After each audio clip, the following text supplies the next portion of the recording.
Right, we're back in action. Well, it's Nick and Bryan. G'day guys, this is specifically for you lads in the UK who've been through your particularly terrible moment over the weekend where you had this sort of an event where people went along and took communion of citizenship. Which is quite funny in its own right, don't you reckon, Bryan? Oh. First past the post, we've actually endured with it here in New Zealand for some time. I don't know if what we've got's any better actually. Yeah. The thing is with MMP or STV or whatever system, it's just that the numbers of votes that went to people who don't have representation. Yeah. It's pretty sad for UKIP and I guess really Labour did kind of better as well, but just didn't get it, did it? No, it's really funny. I was reading an article in The Guardian, of all things. You're a Manchester Guardian, or I don't know if it's in Manchester still, but this lady, she compared the election to a form of mass communion. It's the same as when you go to church, you know, and you get that sort of, you're consecrated as a citizen every, in your case, 5 years, because you actually go and belong. In the same way that if you go there and belong to the church, and you discover this faith, but in actual fact, with the election, her contention was it didn't really matter, that you know, the following morning, meet the new boss, same as the old boss, or meet the old boss, still the old boss. No bloody difference. Yeah, look, Nick, I'm not a really close watcher of the politics in the UK, but the Lib Dems made a mess of things. Yeah, they did. And I guess, you know, that's what happens. The other thing is, well, we've seen that in New Zealand, though, Bryan. We've got parties who, under our MMP system, they ally with either our equivalent to Conservatives, we call National Party, and or the Labour Party. And it's a Faustian bargain. The moment you actually agree to go along with one of those groups, your group will disown you. And I reckon that's what happened to the Lib Dems. They made a Faustian bargain last time, supporting the Conservative government when they could have actually sat on the fence and controlled things. And they've been caned by their own people, don't you think? Yeah. Oh, absolutely. Yeah.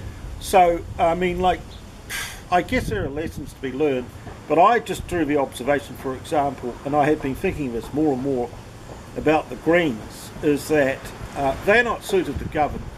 They should remain outside of the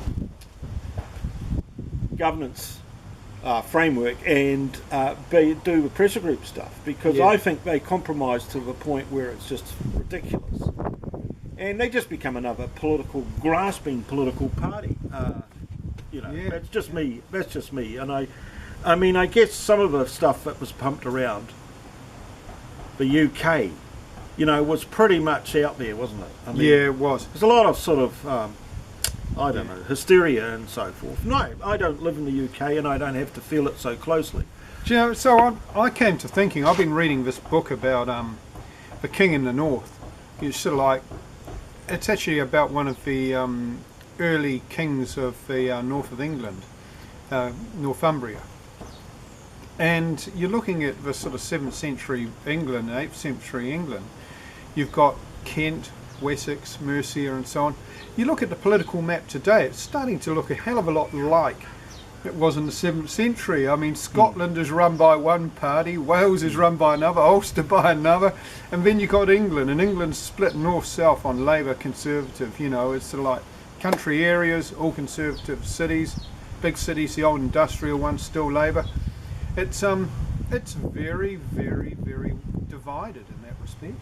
And yes, absolutely. It's kind of like the north-south scenarios that we used to talk about globally. Yeah. Of poor in the south and the wealthy in the north.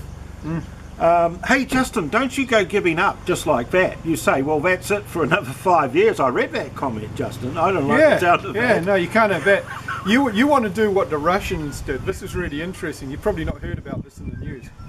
But when Merkel and the other Eastern European countries declined to go to the victory parade in Moscow recently, celebrating, the 70th anniversary of the fall of Nazi Germany. Someone in Russia, it's actually in Kiev, organised one of these flash groups to do something quite special, and what they did was they all wrote postcards to Merkel, and they actually listed the names of their relatives who had died in the war. And it went sort of right across Eastern Europe. So Merkel ended up with millions of bloody postcards with dead people's names on. I actually think that's positive action. That's what you got to do, Justin. You can't let the buggers get on top of you. Yes. And I'm actually coming around to the thinking that actually a bit of direct action's a good idea as well. Eh? Yeah. So, I mean, if you certainly cannot engage politically and involve yourself in so-called democratic frameworks by just nipping along and voting once every 4 years. What is it in the UK? Justin said five. 5 years. That's just unbelievable. That's really amazing. 5 years. Yeah. I mean, 4 I could put up with, but we do 3-year terms here, and that's actually too short, really. No, it's not. I'd like to get shot of them the day they're in. Well, it goes to the extreme. Like, look at the US. You have the 3-yearly or 4-yearly term for the president, and then the Congress every 2 years. Yeah. I mean, if that isn't keeping, the thing in a state of that's right, utter instability. But the thing is that I don't think you can govern on that basis. But there is an issue about how much trust you should give to the elected people. Yeah. And I think actually muddled in there, is we've lost sight of what was happening. And I actually feel it's far more severe than that, gents, because we actually pay lip service to democracy, but it's a poison fruit because so few of us actually participate or think about it democratically. Yes. And so as a consequence, what we're talking about is an elected dictatorship. Yes. And it's very much the Republican model going right back to Rome and to, say, even the Greek so-called democratic republics. It's a case of actually giving someone a tick to carry on and do what the hell they like.